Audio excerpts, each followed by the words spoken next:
I see this question all the time. Does this look weird? What are my bees doing? And is this robbing?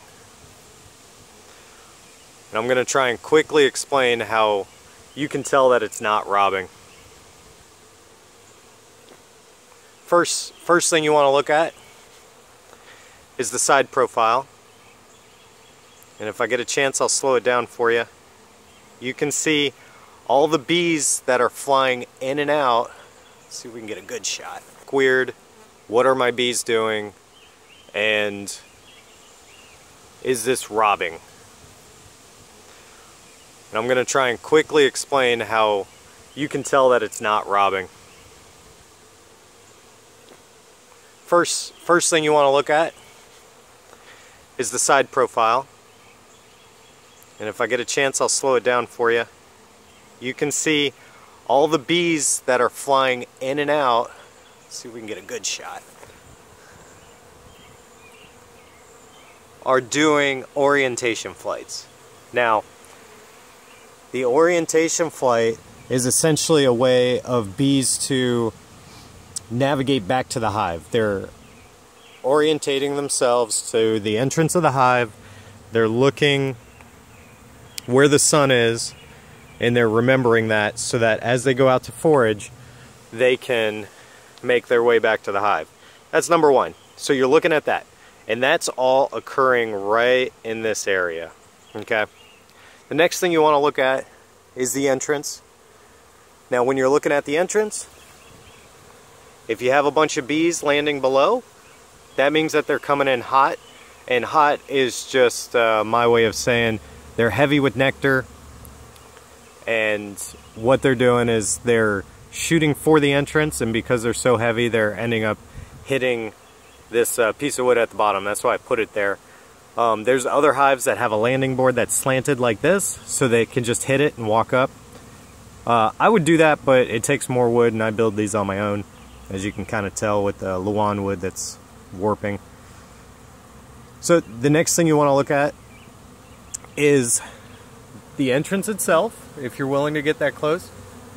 If you see fighting, a lot of bees standing on the outside, one facing out, one facing in, and they're attacking each other, then you have a situation where maybe you have a confused bee or you have robbing going on. Next thing you want to look at is the hive entrance itself. The entrance reducer. Is it log jammed? Is there a lot of traffic coming in and out? Can you open up the reducer a little more to alleviate that that traffic coming in and out? Okay, so that's looking at the entrance and determining if it's robbing or not. I'll try and hold here for a second and get that orientation flight again. You don't see bees leaving the hive and dipping down. They're just flying off and pretty much going straight up. That is a good sign. If you see them come out of the hive, a bunch of them, really quickly and then drop down, then you have a problem where bees are taking from the hive because they're heavy. So the next thing you want to look at is around the outside. Now, if at the seams you have bees crawling around trying to figure out how to get in, that's also a sign that you have a problem. You have maybe robbing going on or something else. Now what you got to look at too is the back. If you see bees walking around the seams here, you got a problem. They could just be propolising, but you got to watch them and actually observe and figure out what they're doing. Next thing is, maybe you see them, but you have a crack here. There we go. You have a crack here. They might just be using this as an entrance and exit, and all you have to do is put some blue painter's tape on there and they will propolize it. That way there's no mistaking later, hey, is this an entrance or is this robbing?